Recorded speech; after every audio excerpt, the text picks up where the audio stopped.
Aksyon Radyo Philippine Standard Time, alas 6:05. Detalye sa aton mga nagapanguna nga balita lokal pagkatapos lamang sa mga ini.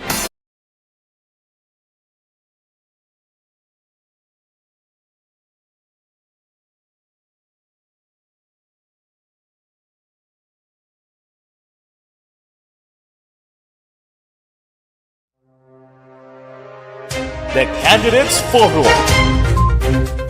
The Candidates Forum, hibaloon ang mga plataporma di gobyerno. Usisaon ang nahimuan kag inagihan sa mga politiko. Patpaton ang mga proyekto nga ila ginaplano. The Candidates Forum, programa sang Aksyon Radyo Bacolod kag Northwest In nga magahatag kay gayunan sa publiko nga mas makilalaan sang husto ang mga kandidato sa 2022 national and local elections. The Candidates Forum. The Candidates Forum. Hosted by Aksyon Boy Duran with guest panelists Aksyon Fred Salanga, Aksyon Rex Cantong, Aksyon Art Tayhupon, Aksyon Brian Morden, Aksyon Eric Magbanwa, kag Aksyon Marlon Genovea. Diri lang sa Aksyon Radyo Bacolod. The Candidates Forum.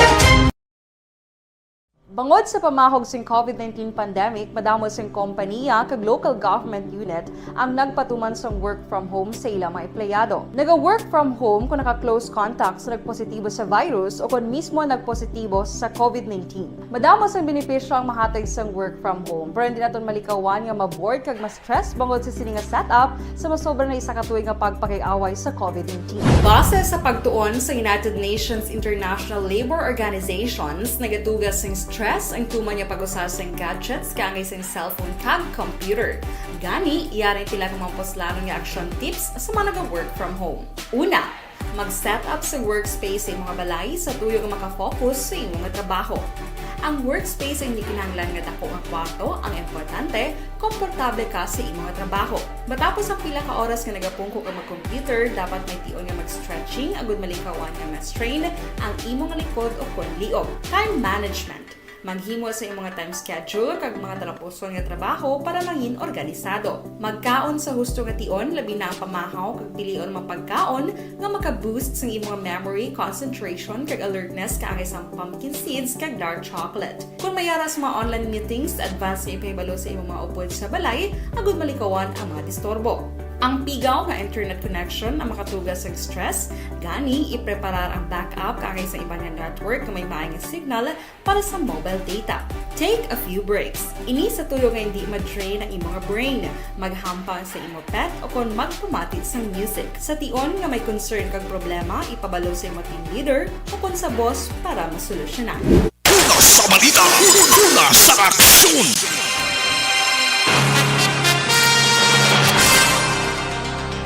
Aksyon Radyo Philippine Standard Time, alas 6:08. Kakaroon sa detalye sa atong mga nagapanguna nga balita lokal. Magapangatubang sa kaso administratibo ang madakpan nga pulis nga nagapangkakas sang campaign materials nga wala sang koordinasyon sa Commission on Elections sa COMELEC kag wala maglabay sa husto nga proseso. Inianggin panumdum ni Police Regional Office 6 Spokesperson Lieutenant Arnel Sules, subong nga ginumpisahan na sang COMELEC ang Oplan Baklas sa diin ginakakas ang mga campaign posters nga wala nagasunod sa ginatugutan lamang nga butangan. Suno kay Sules, may kinamatarong ang pulis nga magpamangkot kung ano ang tungdan nga papel sa Operation Baklas. Subong man ang rason sa pagkakas agud malikaw sa anuman nga pagpasakaay sang kaso.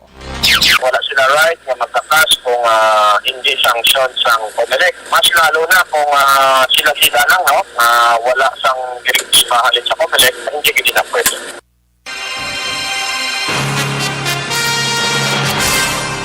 Ang kabahin sa pagpahayag ni Police Regional Office 6 Spokesperson Lieutenant Arnel Solis. Sa iban nga balita lokal, ginatingwaan na sang lokal nga panguluhan sa syudad sa Bacolod nga maplastar ang nagakaigo nga preparasyon angot sa ginapaabot nga pagbalik sang face-to-face instructions sang DepEd. Suno kay EOC Executive Director Ang, mayara na sila sang abanse nga impormasyon nga nabaton angot sa plano nga pagbatuman sang programa. Dugang pa, hindi lamang ang resumption sa pilot testing sa Langilan National High School ang ila ginapreparahan, kundi kalakip na ang iban pang mga public schools sa palibot sang syudad. Sa karon, ginahulat na lamang sang EOC ang guidelines nga mahimoy pagwa sang DepEd National kag National IATF. May advance information kami that I think most of the schools, nga public schools diri sa Bacolod, ma-resume na sang face-to-face classes very soon. I think this is nationwide. Ginahulat na lang namon ang joint memorandum sang DepEd kag DOH kung paano ni IGA ipatuman ang ining resumption sang face-to-face classes.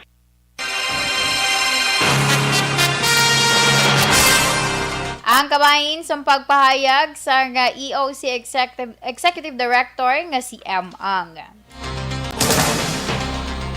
Natala na naman nga magasapol sa adlaw sang Lunes o kung sa masunod nga simana ang komitiba ni Councilor Renisito Novero upod sa mga katapos sang local school board sang syudad. Suno kay Novero, nagapangunang agenda nga ila talakayon ang mga preparasyon angot sa ginapaabot nga pagbalik sang face-to-face classes nga patungan sang Department of Education. Dugang pa ni Novero sa tion nga magpadayon nga maganubo ang kaso sang COVID-19 sa syudad, hindi malayo nga mag-resuman ang implementasyon sang amo nga programa. Sa piyag nga bahin, kadungan sa mga meeting, plano man sang konsehal nga hibaloon sa pamunuan sang DepEd ang update angot sa kadamuon sa mga manunudlo nga posible wala pa mabakunahan batok sa COVID-19.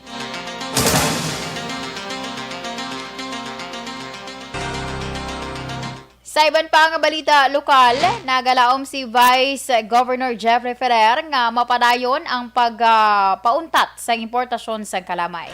Suno kay Ferrer, dako nga bulig ang temporary restraining order kon TRO nga ginpaboran sang korte sa mga nagpetisyon. Dugang sang vice-gobernador, magamonitor lamang ini sa sitwasyon kung matapos ang 20 kadlaw nga TRO kag mapadayon ng importasyon, posible mahimuon man sila nga tikang sa sangguniang pandalawigan. Nahibaluan luyag kunta na isang Department of Agriculture kag Sugar Regulatory Administration nga mag-import sang 200,000 metric tons sang kalamay. Sa kadapusan nga balita lokal, magabalik na ang 5-day work week sa Kapitolyo Provincial nga mag-uumpisa sa Marso 1, 2022. Suno kay Negros Occidental Vice Governor Jeffrey Ferrer, nakaistoryahanay na sila ni Governor Eugenio Jose Lacson, tinalikdan nga adlaw kag magapagwa lang sang executive order. Dugang pa ni Ferrer, gindesisyon na nila ini bangod nag-amat-amat naman balik sa normal ang sitwasyon kag halos bakunado na ang tanan nga empleyado sa Kapitolyo. Sa madumduman, ginhimo nga 4-day work week kag 1 day nga work from home sa tong tinalikdan nga grabe pa ang igo sang COVID-19. Una sa balita, una sa aksyon.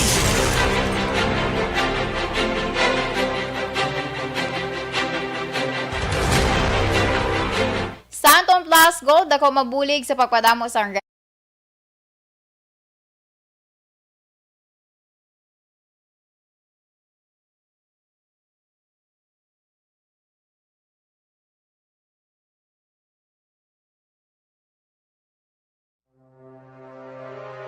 The Candidates Forum.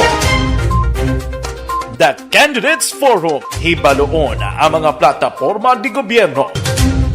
Usisaon ang nahimuan kag inagihan sa mga politiko. Patpaton ang mga proyekto nga ila ginaplano. The Candidates Forum programa sang Aksyon Radyo Bacolod kag Northwest In nga magahatag kay gayunan sa publiko nga mas makilalaan sang husto ang mga kandidato sa 2022 national and local elections. The Candidates Forum. The Candidates Forum.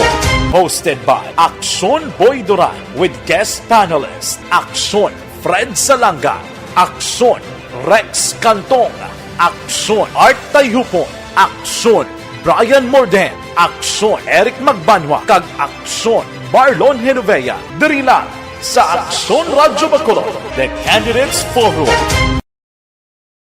Bangod sa pamahog sing COVID-19 pandemic, madamo sing kompanya kag local government unit ang nagpatuman sang work from home sa ilang mga empleyado. Naga-work from home kung naka-close contact sa nagpositibo sa virus o kung mismo nagpositibo sa COVID-19. Madamo sang benepisyo ang mahatag sang work from home, pero hindi naton malikawan nga ma-bored kag ma-stress bangod sa sini nga setup sa masobra na isa ka tuig nga pagpakiaway sa COVID-19. Base sa pagtuon sa United Nations International Labor Organizations, nagatugas sing stress ang tuman niya pag-usar sing gadgets kangay sing cellphone kag computer.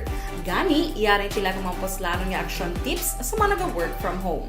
Una, mag-set up sa workspace sa imong balay sa tuyo nga makafocus sa imong trabaho. Ang workspace ay hindi kinahanglan nga dako nga kwarto, ang importante, komportable ka sa imong trabaho. Matapos ang pila ka oras nga nagapungko ka mag-computer, dapat may tion nga mag-stretching agud malikawan nga ma-strain ang imong likod o kon liog. Time management. Maghimo sa imong time schedule kag mga talapuson nga trabaho para mangin organisado. Magkaon sa husto nga tion, labi na ang pamahaw kag pilion mang pagkaon nga maka-boost sa imong memory, concentration kag alertness kaagay sa pumpkin seeds kag dark chocolate. Kung mayara sa mga online meetings, advance sa ipahibalo sa imong mga upod sa balay, agud malikawan ang mga disturbo. Ang pigaw nga internet connection ang makatugas sa stress, gani ipreparar ang backup kaagay sa ibang nga network nga may maayong signal para sa mobile data. Take a few breaks. Ini sa tuyo nga hindi ma-drain ang imong brain, maghampang sa imong pet o kung magpumati sa music. Sa tion nga may concern kag problema, ipabalo sa imong team leader o kung sa boss para masolusyonan.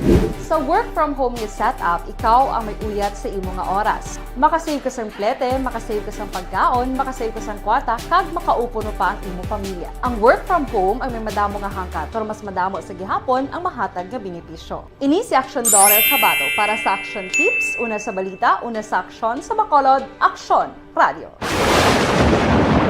Ang elementary nga evacuation center na concern din baha man. Uy, kasi tinagaman apat kumansaka ang tubig. Actually, ko po Di ba medyo mataas na ang tubig, so ginaulat natin nga pasuwat nga nag-traffic to or nag-transit dito sa sulod ang continuous rain ang nag-sagbit sa factor sa pagsaka at sining tubig sa subong. Ang Pilipinas sa mayroon sa early warning system para mahibaluan ang lakat sa panahon. Gani, wala sa rason nga hindi kita makapreparar karon ni rainy season.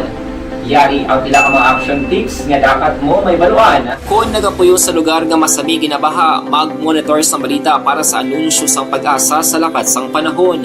Isa sa pinakapos nga pamaagi para malikawan nga magsulod ang baha sa balay, among paggamit sang sandbag. Ang sandbag ang isa kasakong nga may unod nga balas nga pwede ibutang sa pertahan o kung ginaagyan sang tubig para temporaryo nga makontrol ang pagsulod sang tubig sa inyong nga balay. Antes naman ng rainy season, dapat nakapreparar ka na sa pagkaon, flashlight, pito, kandila, hygiene kit, power bank, transistor radio, importante nga mga dokumento, kag iban pa nga kinahanglanon. Ini ang dapat isulod sa go bag nga dapat ibutang sa isa ka lugar nga mapos kuhaon sa tion nga kinahanglan nga mag-evacuate. Sa tion sa pagbaha, dapat butangan sang tape ang saksakan sang mga outlet kag ibutang sa mataas nga mga lugar ang appliances. Kunyara sa evacuation center, dapat man nga ipatuman ang minimum health protocol, face mask, face shield, kag social distancing, batok sa COVID. Sa panahon sa tigululan, dapat man proteksyonan ang ikaayong lawas batok sa pila ka mga masakit, kang isang dengue, leptospirosis, cholera, typhoid fever, hepatitis A. Nagpanugyan man ang DOH kay pabili ng proper hygiene kay pag-inom sang limpyo nga tubig. Lutuon sang husto ang pagkaon para malikawan ang contamination. Maghugas sang kamot antes kag pagkatapos ang kaon, kag matapos nga mag-usar sang banyo. Likawan man ang paglangoy o kon pagtubog sa baha. Kini sa Action Dale Salazar para sa Action Tips nga nagapahanong nga maghalong sa tanan nga tion. Good day everyone! Ako balik si Defensor of Aksyon Radio Bacolod. Kag subong sa 5 years na ako nga nagatrabaho for Aksyon. And nagapasalamat ako syempre sa management. Life Extension Vitamin D. Good day everyone! Ako balik si Defensor of Aksyon Radio Bacolod. Kag subong sa 5 years na ako nga nagatrabaho for Aksyon. And nagapasalamat ako syempre sa sa management sang sining akong trabahuan bangod sa ilang paghatagban bulig sa akon agud nga mas nga mapa-improve ang akon iyang ikasarang sa patag sa paghambal sa kahanginan kag syempre sa mga pagpakita pagid sang abilidad ko hindi lamang sa mikropono kundi pati man sa field. Sa balita, una sa aksyon!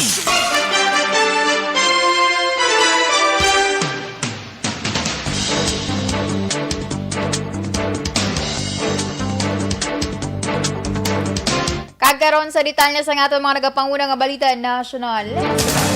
Napaslawan ang gobyerno nga malabot ang 5 million vaccination target sa ikatatlo nga hugnat sang bayanihan bakunahan program nga nag-umpisa sang Pebrero 10 tubtob 18 tuig 2022. Sa piyak sini ginakalipay naman ni Health Undersecretary Maria Rosario Vergere nga may nabakunahan nga 3.5 million sang populasyon. Ang bayanihan bakunahan 3 nga una gintalana halin Pebrero 10 tubtob 11 ang ginpalawig tubtob Pebrero 19.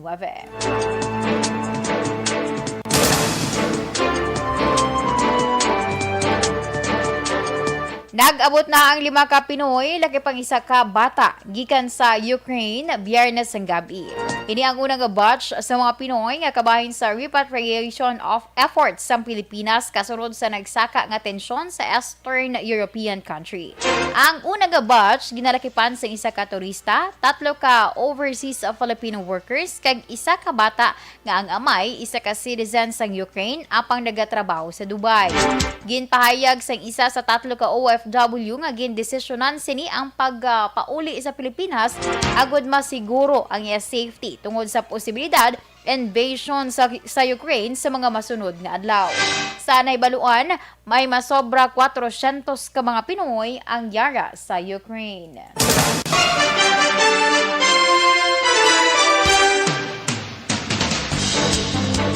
Naghatag ang US Embassy sang 4.2 million pesos nga balor sang kagamitan sa Supreme Court agud masuportahan ang mga kinahanglanon sa video conferencing. Suno sa embahada, nagdonar ang Office of International Narcotics and Law Enforcement Affairs sang US State Department sa mga kagamitan nga ginalakipan sang 9 ka units sang video conferencing tools, 9 ka 55-inch TV, 1 ka professional high-bright teleprompter kag iban pa nga mga accessories. Kalakip man sa donasyon ang Training, Registration and Management System, 1 ka browser-based data collection system, kanako ka programa kag gindisenyo agud mabuligan ang Philippine Judicial Academy sa pagdumala sa mga nabaton nga impormasyon kag datos sa mga seminar.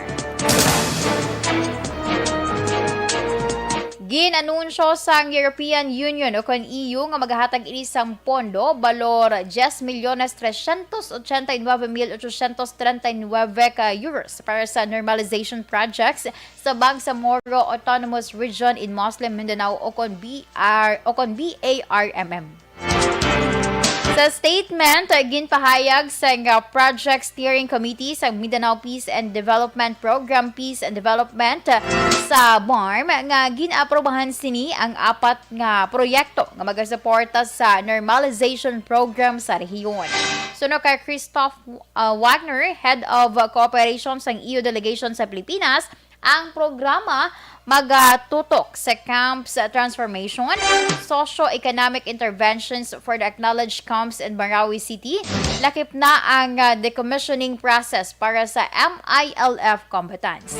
Samtang ginpahayag ni Director Wendell Orbeso sa Office of Presidential Advisor on Peace, Reconciliation and Unity, ang 4 ka-identified projects nagpaidalom sa panel review nga ilatutukan ang kinahanglanon sa 6 ka mga MILF areas. Una sa balita, una sa aksyon!